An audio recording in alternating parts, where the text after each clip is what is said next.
Hello, everyone, and welcome to Hymnology, a show about psalms, hymns, and spiritual songs. I'm your host, Sawyer. On this episode today, we're going to be diving into a topic that may be relevant to you. It may not, but at some point, you've had to think about, how did I handle the pandemic? How am I handling the pandemic? How did my church handle the pandemic? And so we're going to talk to a guest today named Luke Brodine. Now, Luke is a worship pastor at a church in Atlanta, Georgia called Intown Community Church. At Intown, as the worship pastor, Luke has many responsibilities. But one of those responsibilities, like many worship pastors, is to lead a choir. Leading a choir in a time of chaos, in a time of a pandemic, is a challenging thing. But as you're going to be able to see, Luke and his church handled it very well. I hope that you'll hang around for the entire interview because we're going to be able to see a clip of how he handled it with a virtual choir in his church. Again, thank you so much for joining us. My name is Sawyer, and please enjoy the interview. Hello, everyone. Welcome to Hymnology, and thank you for joining us. Today on the episode, we have Luke Brodine. And thanks for joining us, Luke. Yeah, great to be here. Thanks, Sawyer. And if you would just give us a little bit about yourself. I know that you're a worship pastor, but you can just kind of talk about yourself for a minute. Yeah. Well, I'm currently a worship and arts pastor in Atlanta at Intown Community Church. Okay. But I've been doing various things in worship. I finished college at Middle Tennessee State in Murfreesboro, and at the time crossed paths with Kevin Twitt and his college class, and actually was there right as Indelible Grace was first getting released. Okay. And so I was swimming in those waters of the hymn retune movement and all of that.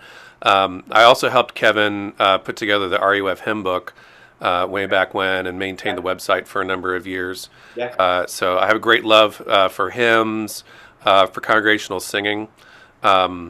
After that, I served with RUF, Reformed University Fellowship Campus Ministry, pretty large in the Southeast, but I ended up going to Seattle, to the University of Washington, and serving there for a couple of years. I went to seminary in due west, South Carolina, at Erskine Seminary. Correct. And my wife is from that area, and so we were there for a few years, and then after that, we moved back to the West Coast and was served as for 10 years as a worship pastor at in Silicon Valley at a PCA church out there. And then 3.5 years ago, we moved our whole family. I have 2 boys, and we moved here to serve in a similar position, but a lot closer to family. Yeah. Able to buy a house, those sorts of things. But that's interesting. Yeah. So you started off kind of doing the college ministry thing. So when you were doing RUF, was there worship involved in that? Is that what you were doing, or were you mainly campus outreach? Yeah, I was leading small groups and hanging out with students, discipling, but was also overseeing the worship team. I actually was very lucky to serve with another guy, actually another Luke Morton, who he was a student there at University of Washington and was working with a youth ministry at his church, but needed to fill out his hours, so he was doing part-time with RUF, and he had been doing a lot of retuning and songwriting on his own, and so we actually did a recording of his songs and got really connected as well. It's how I got connected really with the whole liturgy thing, was being in Seattle and through Nathan Partain and Rick Jensen, if you know those names. Yeah. They were in Seattle at the time. All right, well, interesting. So you are currently worship pastor at Intown Community Church, which is can you kind of tell us a little bit about your church and kind of your worship context as to where you are? Yeah, we sit in kind of an interesting spot in Atlanta that we are pretty close to Emory. So if you know the city, it's northeast. and it's just before what starts to feel pretty suburban. We're still inside 285, though we're close enough that a good bit of our congregation lives just outside the perimeter. So it's kind of an interesting spot.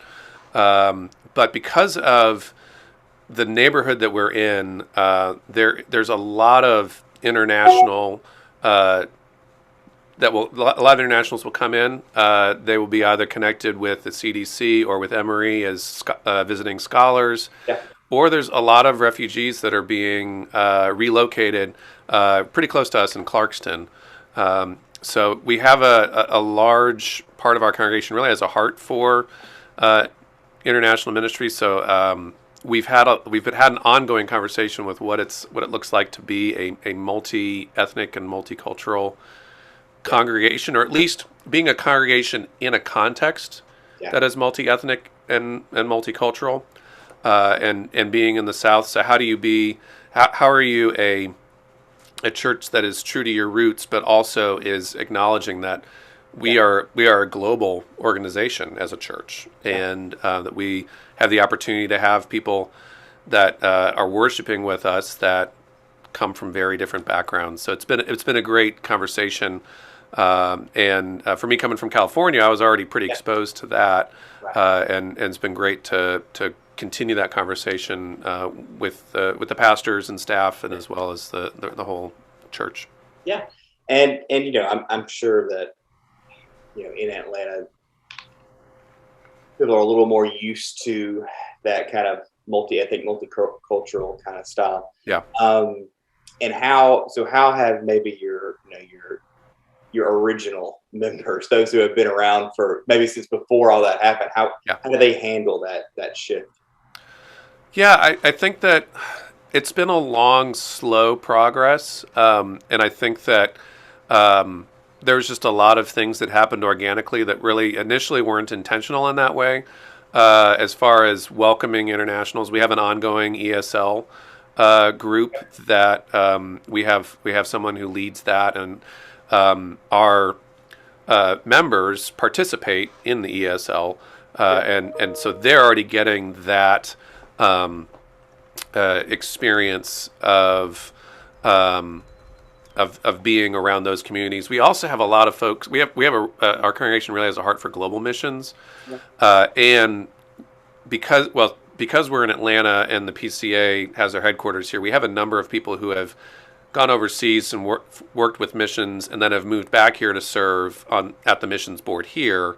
Right. And so just a lot of the ethos and mentality of the congregation has been shaped by these folks. Yeah. So it's kind of taking the global missions mindset and bringing it more local. Okay, well that's cool. So that's okay. So you've kind of built into the culture of your church, and it's gotten there. Okay, well that's good. So as far as worship goes, and when we say worship, obviously we mean a lot of things, but as far as worship by music, singing, what does that look like in your context?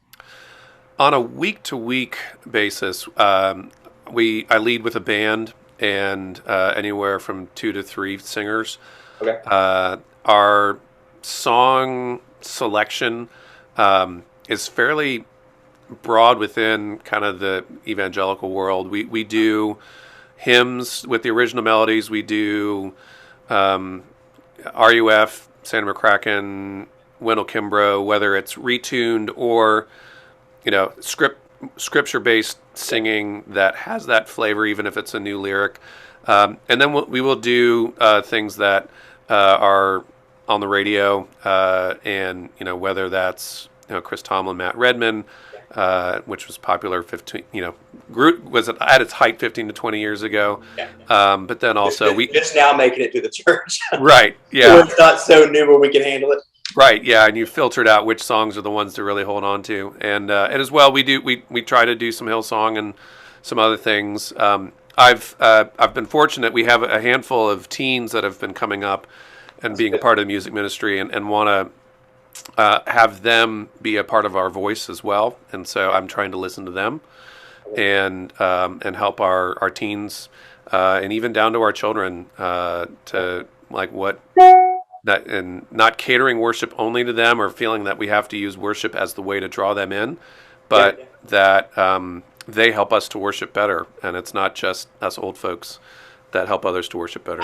Yeah, that's right. And we can do a whole another conversation about the importance of bringing in your entire all generations worship for sure. Yeah. Well, okay, so that's a good start to kind of segue us into the choir conversation. Mm-hmm. So kind of tell us your background at your church with your choir pre-COVID. What did that look like? Yeah. So when I started in 2018, had a choir that was singing seasonally. They would sing a Lessons and Carols service around Advent, and then they'd sing at Easter. I believe they would also sing like one other Sunday in the fall and one in the spring. So 4, maybe 5 services, and those services really they replaced the music team, and so they were leading the service. It wasn't just popping up for a song and heading back off. And I sought to just continue that as I was in, and part of that as well was I was coming from a context in California where we didn't have a choir on any regular basis. I had a lot of great singers that were choral, but we just didn't have the facilities because we rented everything. We didn't own buildings, and so it kind of depended on if I had, one of my singers said, "Hey, I'd really love to have a choir for Christmas. Can I lead it?" And I'd say, "Yes, of course. I'd love you to lead it. Yeah, please. Please do that." So it was a bit different for me coming into an established choir that has been around most of the life of this church. It was planted in the late '80s, and so there are members of our choir who have been here since the beginning, and they're in their 60s and 70s. Yeah. And it's never been that the choir was the primary music group at the church, but it has been strong enough over the years that it has been able to kind of weather the storms of kind of growing and shrinking within the church. And doing it seasonal like that, do you have good attendance when you do it? That would be, one argument is keep it consistent every single week. Then I have seen where it's quarterly, and do you have good comeback, whenever you do it that way? Yeah, so we do. That's a good question. When we get ready for the Christmas one, we don't start until September. So pretty much it's a September to December, and then typically it's January to Easter, both because Easter is a bit later, but also because of the current surge in COVID. I've said we're not doing anything in January. Yeah. Let's get to February and see where things are at. I'm also a little exhausted, and I needed a break. I understand. Yeah, but to your question, there is because it's. I think that if we weren't seasonal, it would be thinner, and I can say that because like that first or second rehearsal in September, everybody's there, they're all excited, and then it is, I'm at least 20% down almost every week. Not because of illness necessarily, but because of travel for work. Yeah, and fitting into life. To have that many people every single week is a challenge, and guys who churches and guys who can do that. I mean, I give it up for them because it is a big challenge. Yeah. So you mentioned COVID.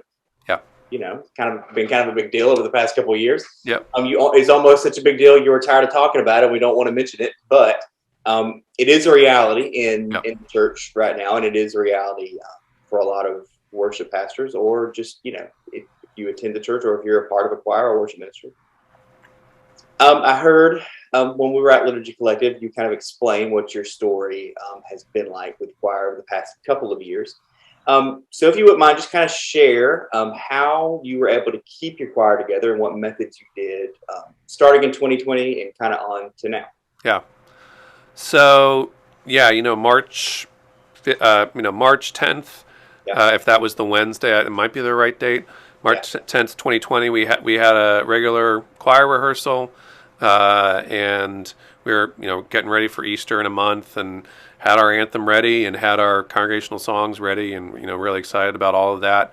And very quickly, it all turned, and we're like, "Gosh, what do we do?" So we, immediately stopped rehearsal, and did that. I was like, I would really love to not lose the work that we've just done, but also,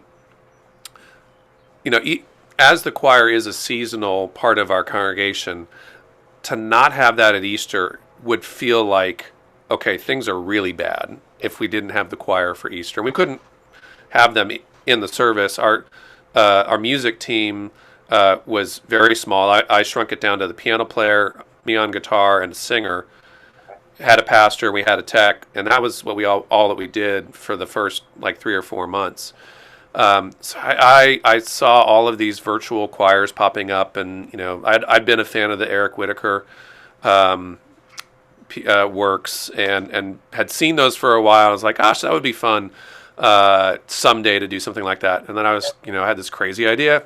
Hey, let's try it. Yeah. And I come from nobody else knows what they're doing, right? So right? Yeah, yeah. And I come from a tech background. That's what I studied in school. Okay. So audio and video has always been a part of, I'm very involved in those aspects. Yeah. We didn't have a video ministry at that point, but I've been, very, very involved with those things. So yeah, very quickly, developed some how-to stuff and said, all right, hey, choir, get out your phones and, film yourselves. Yeah. And they were amazing. It was, looking back on it, what was I doing thinking of having them do an a cappella piece?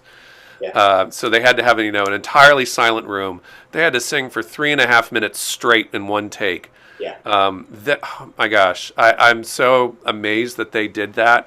And I knew that we couldn't do it again because some of them loved it. Some of them thought, hey, let's just do this all the time. I could do this, I don't have anything. I've got so much time on my hands. I'll do this, whatever you want. But most people are like, no, this is so hard. But it was so well received. And just like I said, that Easter is the choir at Intown. And so to not have that was really hard.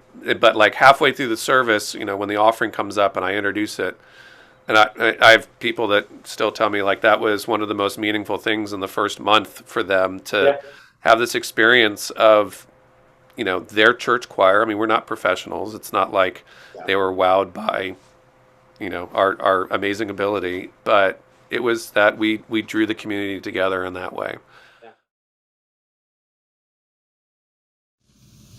I know that my Redeemer lives. Glory, hallelujah. What a joy this blessed assurance gives. Glory, hallelujah. He lives, who once was dead. Glory, hallelujah. He is my ever-living head. Glory, hallelujah. He lives to bless me with his love. Glory, hallelujah. He lives to plead for me above.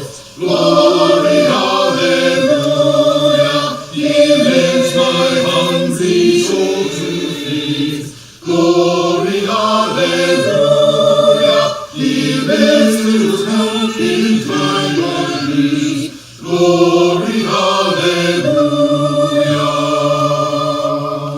He lives and grants me daily bread. Glory, hallelujah.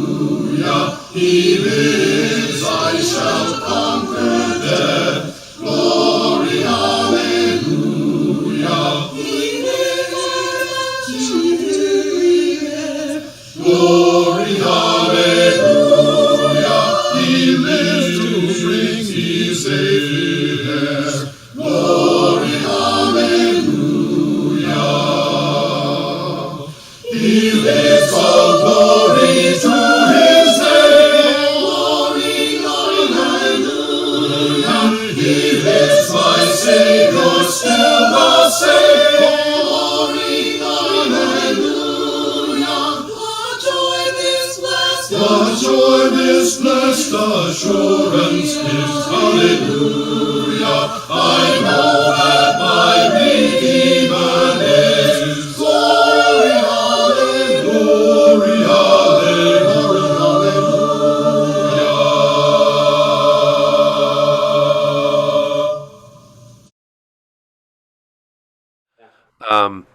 So as the year progressed, I was like, how do we do this safely, but also, how do we do this so we can still gather? Right. I had been watching tutorials on how to do Zoom rehearsals. Yeah. I tried that. It was horrible. Yeah, It was not good. Yeah. And so that fall, what we did, I talked with the group, and I said, do we want to try something like, even with doing some safety protocol and whatnot? And they said, yeah, let's give it a try. It wasn't our whole group. We did have a handful of folks that, because of being immunocompromised and elderly, they just couldn't come out. Pre-vaccine, back when we still didn't know very much, Okay. there was just they just didn't want to take that chance. When about was this? When were you This would have been like October of 2020. Okay. Yeah, and we so what we decided to do is we picked 2 Christmas songs that were like church favorites. Mm-hmm. that they had done before, and they're like, okay, great. I loved it too because it meant I didn't have to spend any money. I just pulled the stuff out of the library. Right. You already had them. Yeah. That closet that we never pull anything from. Oh, I yeah. actually got to use for once. Yeah. And I went ahead and bought the practice tracks from J.W. Pepper. That they make those MP3s that you can send out. Yeah. And I made those available to everybody so that they could practice at home. But it was songs they knew, so it wasn't going to be all that hard. And we gathered like every other week, and we have this really great courtyard that's kind of like between all of our buildings, and it's got this really pretty stuff. So we rehearsed outside, which in the fall is not that bad at 7:00 at night. And so we rehearsed out there, had a keyboard. They are all pretty spread out still, and we used face shields, so that just kind of deadened a little bit more of the spread. And it was outdoors, so it had some circulation. Yeah. And what we ended up doing is I wasn't sure if we'd be able to sing in person. Yeah. So I all along kind of had this like we could do it in person or we could do video, and so what I ended up doing is we set up our cameras in the courtyard one night, and we recorded it. Okay. And so they're singing outside. My audio guy was amazing, set up microphones all around so you could hear the people all the way in the back, even though, standing at the front, I couldn't really hear them. Right, yeah. So that turned out really wonderfully. We played those for Christmas Eve, and again was that like what's Christmas, the choir, and had that experience of like even though we aren't fully together as a community, that we still exist as a community, and was really encouraged by that. In addition to that, I had a crazy idea, and also was wanting to try out some new equipment to do a virtual carol and use our entire music ministry, not just the choir. What I ended up doing is I said, you can record at home if you want, or I'll set up in our welcome center, put a backdrop up, have lighting, have all of the equipment in. You just have to show up and know your part. Yeah. And what was really awesome about that was because of just being distance, I hadn't really had close conversations with a lot of the people in our choir up to that point. Yeah. And it was a one-on-one meeting with them. Yeah. And I booked out an afternoon, so I had like 5 one-on-one conversations with like, hey, how your kids, or how's your husband doing? Having conversations, and it was really meaningful to get to have that time with them. I threw all that together. That turned out really well and was just a lot of fun. Again, like a Christmas card from the music team to the congregation, right. Just some silly singing. So that got us through 2020. For Easter of last year. There we go. Yeah. back to the next March. Yeah. Easter of 21. I again thought, hey, we just need to think that we're not going to keep thinking we're not going to be able to put a big group of 20 singers in a room, along with congregation to sing. So we picked out an anthem, started preparing that. Eventually did the virtual choir piece with that, but I did all of the recording in the like I did in December, so that worked really well. Yeah. But in addition to that, to get that choir sound, I don't know if you listened to for the Getty Sing conferences back in 2020. The global one. Yeah, the global one. They had people do that pre-recording thing of all the audio, and so they backed up their band with the choir, and I was like, hey, we could do that. So I tracked audio for all of our congregational songs, and then synchronized it and piped it in the background along with our singers. And the congregation was probably not as aware that was happening because they didn't see it. But I thought the choir really felt encouraged being able to do that.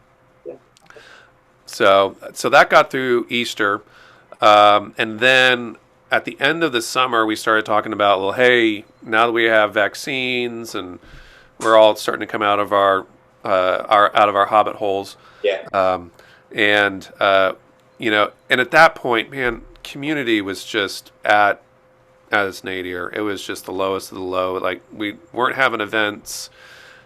People had their community groups, but they were on Zoom still, and there just wasn't in person for a lot of stuff.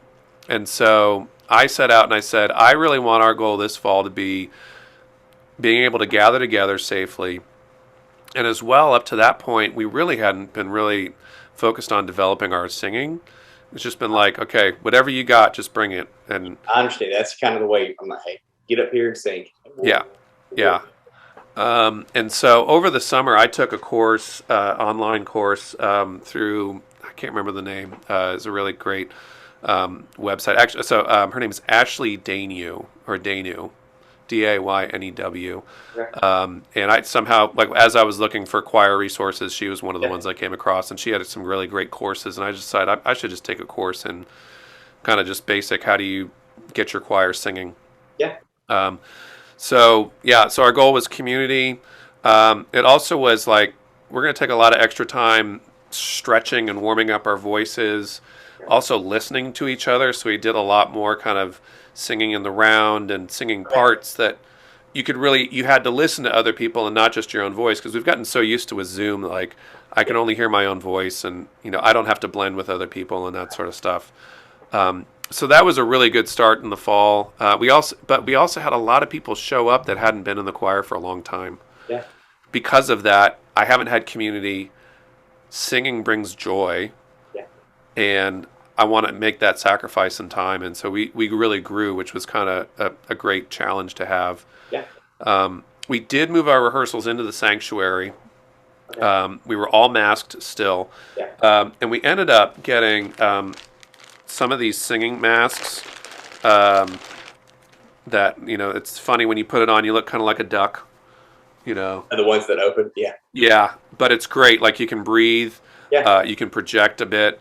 They aren't they're not medical grade. They don't have, they're just a couple layers of fabric.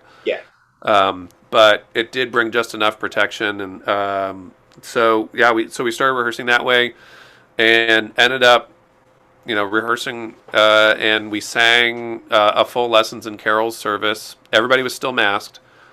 Even our kids' choir, they were all masked. So this was past. This was December of 21, So that's what we did, and we did it all in person. I didn't have to do any video for the fall. It was so great.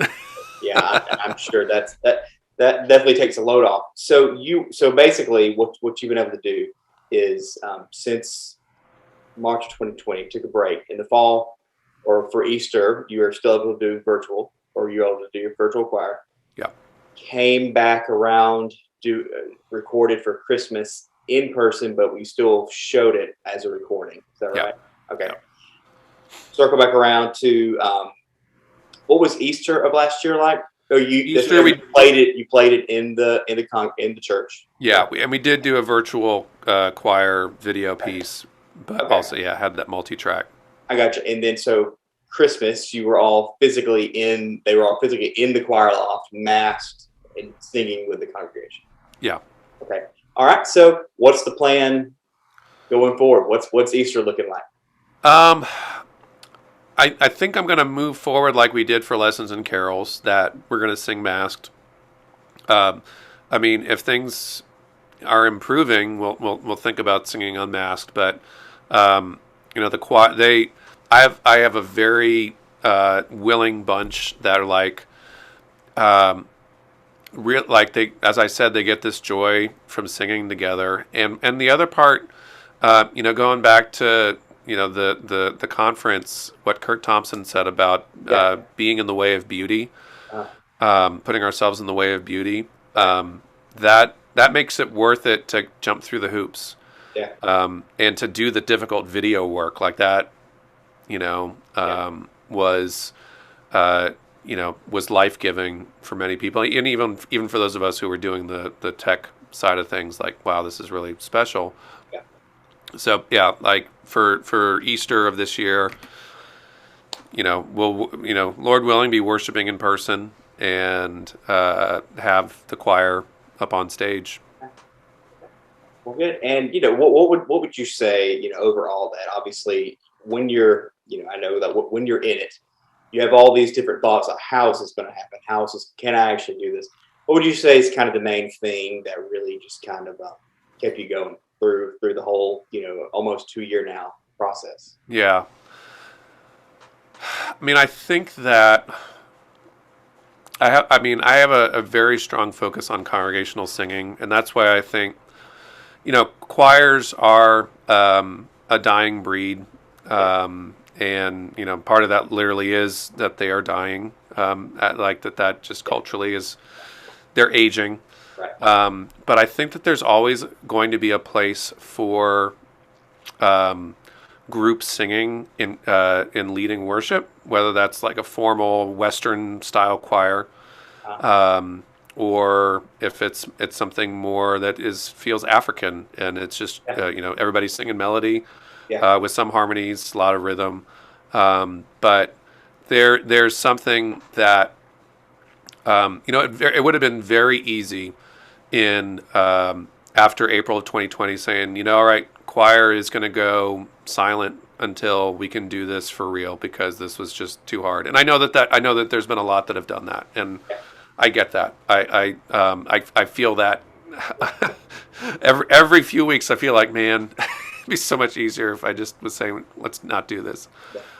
But the choir, like you mentioned earlier about congregation, like of generational, cross-generational singing, and not just wanting to have families in the services, like and kids in the pews as much as possible, but to have as much visual representation of the diversity of your congregation, with as far as generational diversity, and that's one thing I stuck my neck out and pursued some of our young adults that have been kind of on the fence about being a part of it. And I said, I would really love for you to be in this. And it's because I want the choir to be more than just the people that were here when I showed up. And so that's what really, I think, has kept me going as in the choir is this vision for having an opportunity for a multi-generational and multi-ability, like that we're not counting on, people who can get up there and sing well with a microphone. That they need to get up there and, and the alto needs to be sitting next to another alto who can sing the part because she can't read music, but, has a voice that and can blend. So. That's good. Well, man, thank you so much for your time. And I know, especially as a worship pastor and 4 other worship pastors, just hearing somebody else's take on, hey, it is hard, but it is worth it to keep going. Is good. So thank you so much for speaking with us, and thank you guys so much for watching this conversation. Yeah, thank you.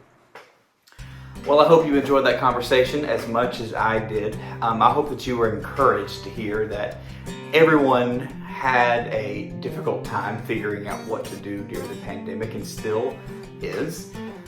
But where there's a will, there's a way. Where there's opportunity, there's a possibility.